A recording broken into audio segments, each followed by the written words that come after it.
एक साधु घाट किनारे अपना डेरा डाले हुए था। वहाँ वह दिन भर बैठा रहता और बीच बीच में ऊंची आवाज में चिल्लाता, जो चाहोगे सो पाओगे।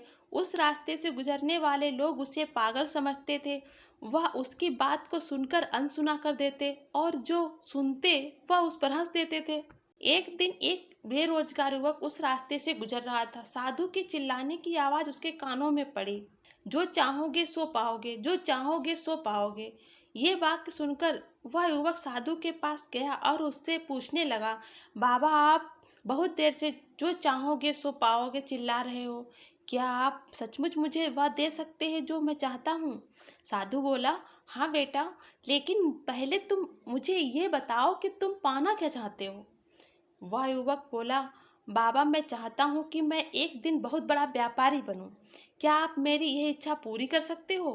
बाबा बोले, बिल्कुल बेटा, मैं तुम्हें एक ऐसा हीरा और एक ऐसा मोती देता हूँ जिससे तुम जितने चाहो हीरे मोती बना सकते हो, अपना व्यापार बना सकते हो।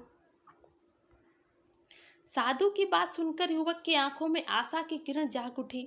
फिर साधु ने अपनी दोनों हथेलियां उस युवक को आगे बढ़ाने के लिए कहा। युवक ने अपनी हथेलियां साधु के सामने कर दी।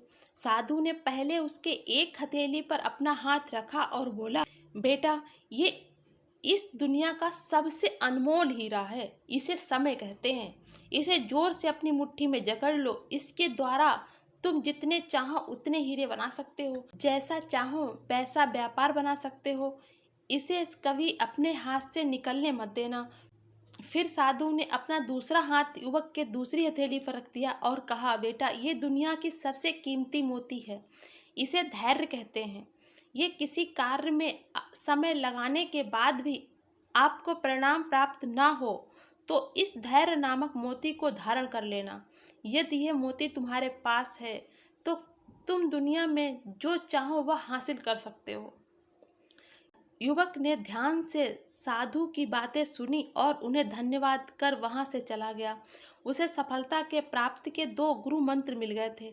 उसने निश्चय किया था कि अब वह कभी अपना समय नहीं बर्बाद करेगा और सदा धैर्य से काम करेगा। कुछ समय बाद उसने हीरे के एक बड़े व्यापारी के यहाँ काम करना शुरू किया। कुछ वर्षों तक वह दिल लगाकर व्यापारी के हर गुण सीखता रहा और एक दिन अपनी मेहनत और लगन से अपना सपना साकार करते हुए हीरे का बहुत बड़ा व्यापारी बन गया। इस कहानी से हम ये सीखते हैं कि लक्ष्य प्राप्ति के लिए सदा समय और धैर्य नाम के हीरे मोती अपने पास रखने चाहिए। अपना समय कभी व्यर्थ न जाने दें और कठिन समय में धैर्य का दामन बिल्कुल ना छोड़ें, तभी सफलता आपको प्राप्ति होगी। आपको ये कहानी कैसी लगी नीचे कमेंट में ज़रूर बताएं और अच्छी लगी हो तो इसे शेयर भी ज़रूर करें।